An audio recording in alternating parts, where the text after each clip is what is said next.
इस वीडियो में हम जानेंगे भारत ने दी हुई ऐसी 10 आदतें जो आज भी विश्व का कल्याण कर रही है। ऐसी आदतों में सर्वप्रथम आदत है ब्राह्म मुहूर्त में उठना। आयुर्वेद के प्रत्येक ग्रंथ, धर्मशास्त्र के प्रत्येक ग्रंथ और भारत की सभी परंपराएं एक बात में एक वाक्यता रखती है, वो है ब्राह्म मुहूर्त में उठना। उठने का समय सुबह का प्रथम प्रहर में भी प्रथम भाग यानी कि ब्राह्म मुहूर्त यानी कि सूर्योदय से 1.5 घंटे पहले का समय वो है ब्राह्म मुहूर्त। उस समय पर उठने से शरीर के वात पित्त कफ की समानता रहती है और पेट साफ होता है, शरीर में स्फूर्ति और मन शांत और साधना के योग्य, ध्यान के योग्य बन पाता है। तो शरीर और मन के स्वास्थ्य के लिए ब्राह्म मुहूर्त में उठना बहुत ही आवश्यक है। आज भारत ने विश्व को बहुत सारी चीज दी है, लेकिन ब्राह्म मुहूर्त में उठने का जो वैज्ञानिक अभिगम भारत ने दिखाया है वो सबसे श्रेष्ठ है। आज भी विश्व इसको फॉलो करेगा तो विश्व का कल्याण ही होगा। विश्व जब करे तब करे, लेकिन भारत की कुछ जनता, कुछ परसेंट विद्यार्थी, कुछ परसेंट शिक्षक भी इसका अनुसरण करेंगे तो अपने आप में मस्तिष्क की ऊर्जा में फर्क देखने को उनको मिलेगा। वही स्वयं अनुभव करेंगे 1 या 2 महीने के बाद। दूसरे नंबर की आदत दांत जीभ को साफ करना, दांत में मंजन करना और जिह्वा में लेखन करना। ये एक भारत ने दी हुई विश्व को ऐसी आदत है जो अनेक रोगों से, अनेक भयानक रोगों से बचाती है और 100 सालों तक दांतों को स्वस्थ रखती है। भारत ने ही सर्वप्रथम दांत को साफ करने का सिखाया, जो आज विश्व उसकी कॉपी करके पेस्ट बेच रहा है या अनेक प्रकार के ऐसे केमिकल युक्त ऐसे फ्रेशनर भी बेच रहा है। तो ये जो है वो सबसे पहले तो भारत ने ही दातुन दिया, भारत ने मंजन दिया और दांत साफ करने का सही तरीका सिखाया। इतना ही नहीं, दांत को कौन से रस अच्छे हैं और कौन से रस दांत को हानि करते हैं वो भी भारत ने सर्वप्रथम बताया, जो आज विश्व फॉलो कर रहा है। हालांकि उसमें बहुत उन्होंने मिलावट की है, बहुत सारे व्यापारों को जोड़ दिया है, लेकिन मूल कंसेप्ट भारत का है। और दूसरा जो कंसेप्ट है जिह्वा लेखन यानी कि जीभ को साफ करना। आपको पता है जीभी जो होती है वो भारत में ही आपको मिलेगी, बाकी विश्व के कोई देश जीभ को साफ करने में मानते नहीं है, जबकि आयुर्वेद के प्रत्येक ग्रंथ में जिह्वा लेखन का वर्णन आया है, जिह्वा लेखन के बारे में बताया है। जीभ साफ करने से पुराना जो कफ मल जीभ से बाहर आ जाता है, तो खुराक के या पानी के साथ अंदर नहीं जाता है, तो पाचन की बहुत सारी विकृतियों से बच पाते हैं और मुंह में दुर्गंध जैसे रोगों से भी हम आसानी से बच पाते हैं। तो जिह्वा लेखन करने का जो ये साइंस, ये विज्ञान भारत ने दिया, आज तक विश्व उसके बारे में जान सोच नहीं पाया है। तो इतना गहरा है भारत का विज्ञान। तो ये दूसरे नंबर का था। तीसरे नंबर पर सिर, आंख, नाक और कान में औषध डालना। ये भारत की बहुत प्राचीन परंपरा रही है कि हम केवल बाहर सिर धोने से, बाहर आंखों को साफ करने से, बाहर कान को साफ कर देने से या नाक को साफ कर देने से ही पूरा नहीं मानते हैं। हम ऐसा मानते हैं कि जो अंदर की क्रियाएं होती है श्वसन तंत्र की, उसको भी रिदमिक करना जरूरी है। इसके लिए आयुर्वेद ने एक बहुत ही बड़ा कंसेप्ट दिया है नस्य का, यानी कि नाक में ड्रॉप डालने का। आज तक कभी कभी एलोपैथी में उपयोग होता है, होम्योपैथी में तो लगभग कम होता है, नेचुरोपैथी में भी कम होता है, लेकिन आयुर्वेद का तो ये प्राण है, नस्य कर्म करना। दूसरा कर्ण पूर्ण करना, यानी कि कान में भी तेल डालना, आंखों में अंजन करना या ड्रॉप्स डालना और शिरो अभ्यंग करना, यानी माथे पर भी मालिश करना। तो ये आयुर्वेद का कंसेप्ट जो औषध से पूर्ण रीत से सिर को, कान को, नाक को एवं मुंह को भर देना, ये सभी जो आया है वो विश्व का बहुत सारे गले के ऊपर के भागों को स्वस्थ करने का है। और बच्चों को यदि ये किया जाए तो बच्चे तो बहुत प्रकार से के रोगों से बच ही जाते हैं। तो ये अनमोल भेंट जो भारत ने सर्वप्रथम सिखाया है कि नाक में भी औषध डाला जा सकता है, कान में भी औषध डाला जा सकता है, आंख में भी अंजन किया जा सकता है, तो ये अपने आप में एक बहुत बड़ी देन है। आगे हम करें तो मालिश के साथ एक्सरसाइज यानी कि व्यायाम। अभी के लोग जो जिम्नेशियम में जाते हैं वो व्यायाम तो करते किंतु मसाज नहीं करते हैं। आयुर्वेद में जब तक व्यायाम की बात आई तब मसाज की बात आई है, क्योंकि व्यायाम से शरीर रुक्ष होता है और उसके रुक्ष होने के कारण खींचपन होता है, खींचा जाता है। मसाज करने पर उसको ऑयलिंग हो जाता है और व्यायाम का पूरा लाभ मिलता है। तो मालिश के साथ का जो व्यायाम का कंसेप्ट आयुर्वेद ने दिया, अर्धबल व्यायाम का कंसेप्ट आयुर्वेद ने दिया कि कहाँ तक आपको व्यायाम करना है, कब व्यायाम नहीं करना है, ये कंसेप्ट जो है वो विश्व आज अनुसरण करेगा तो व्यायाम के कारण होने वाले रोगों से बच जाएगा और व्यायाम का पूरा लाभ उठा पाएगा। आगे का 5वें नंबर का कंसेप्ट है सूर्य नमस्कार या सूर्य उपासना। आयुर्वेद में सूर्य का बहुत बड़ा महत्व बताया गया है। आरोग्यम भास्करात इच्छेत, यानी कि आरोग्य की कामना करनी है तो सूर्य से करनी है, ऐसा बताया है। सूर्य केवल अगन झाल का गोला नहीं है, केवल एक ग्रह नहीं है, अपितु आरोग्य का साक्षात देवता है। प्रथम सूर्योदय के समय पर जो किरणें निकलती है उसमें से प्राण ऊर्जा भरी होती है। अरिष्ठा नाम की किरण यदि हम लेंगे तो अस्थि धातु प्रबल होगी। विटामिन D3 की डेफिशिएंसी कभी भारत ने देखी ही नहीं थी। अस्थि के इतने रोग यानी हड्डियों के इतने रोग हमने कभी नहीं देखे थे।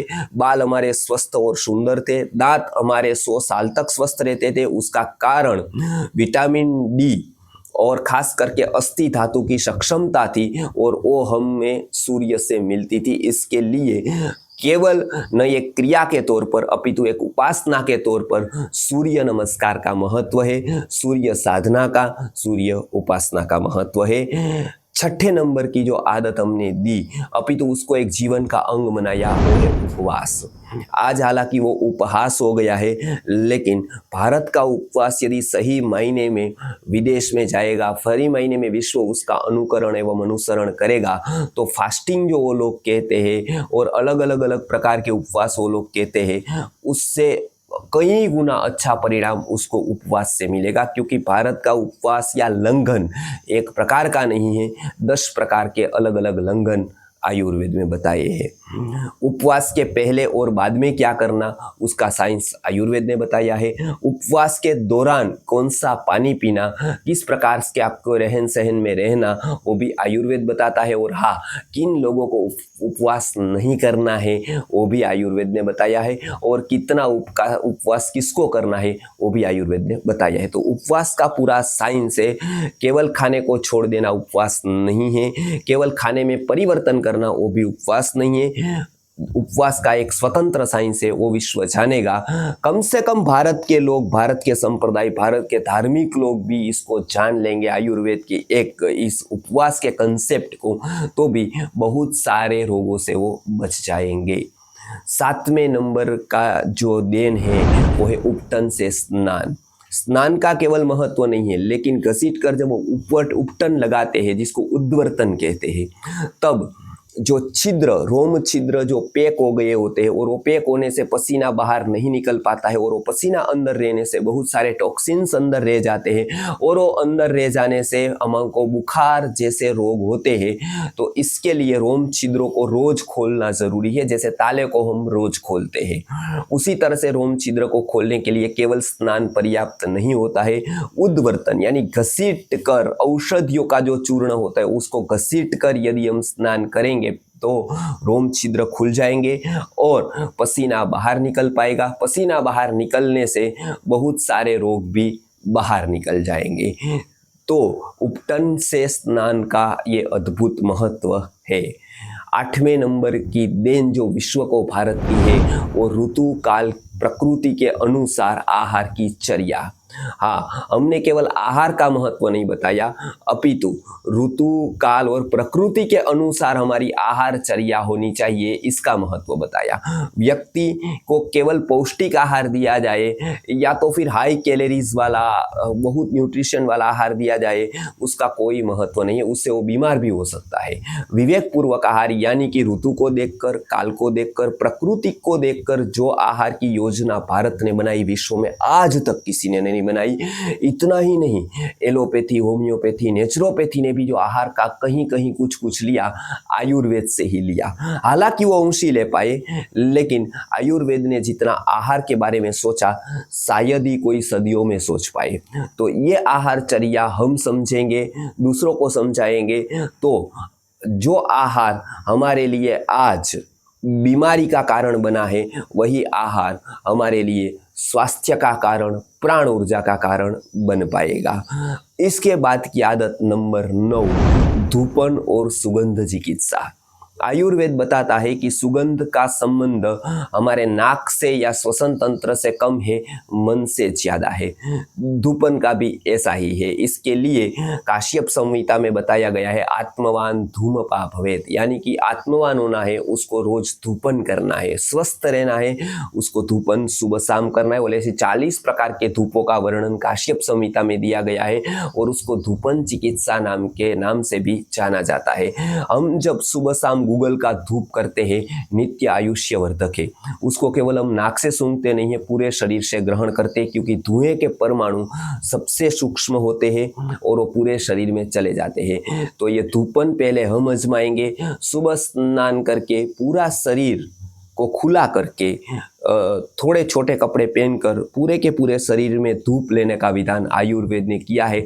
और जिन्होंने ये करा है, जिन्होंने ये प्रयोग किए हैं, उनको पता है कि कितना स्वास्थ्य लाभ उनको मिला है। तो रोज धूपन सुबह सूर्योदय के समय पर और शाम को सूर्यास्त के समय पर अवश्य करना चाहिए। इससे हानिकारक विषाणुओं से हम बच पाएंगे और अपने आप के श्वसन तंत्र को, मन को स्वच्छ एवं शुद्ध रख पाएंगे। अंतिम और 10वीं देन जो भारत की रही है, वो खुले सूती कपड़े।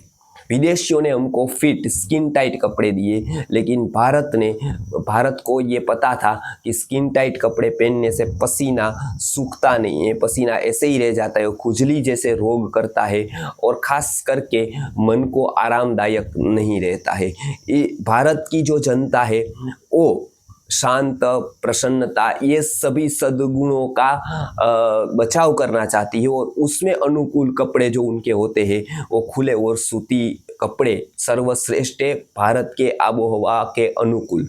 तो इसके लिए खुले और सूती कपड़े जो होते हैं वो शरीर में से पसीना को सोख लेते हैं, पसीना आसानी से निकल पाता है, शरीर एकदम फ्री यानी कि खुलापन महसूस करता है और किसी भी प्रकार का मतलब जो दबाव होता है वो शरीर पर नहीं होता है। तो घुटने और पैरों की समस्या नहीं होती है, लंबा चलना पड़े, खड़ा रहना पड़े, बैठना पड़े तो भी आसानी से हम किसी भी आसन में बैठ सकते हैं। तो ऐसे खुली और सूती कपड़े, वस्त्रों का विज्ञान जो भारत ने दिया, शायद ही कोई विश्व को दे पाया, लेकिन आज हम ही भूल गए, हमारे बच्चों को ये परिचय ही नहीं करवाया। तो इसके लिए भारत की दुर्दशा हुई है। भारत फिर से अपने पैरों पर खड़ा हो, ये सारी की सारी जो देन है वो भारत पहले अपने पर उपयोग करे, पहले भारत के जो युवा पीढ़ी है, सब जो लोग हैं वो पहले अपनाए और फिर विश्व को उसकी देन दे। इतना ही। आगे ऐसे आयुर्वेद के वीडियो में हम नए साइंस को जानेंगे। नमस्कार।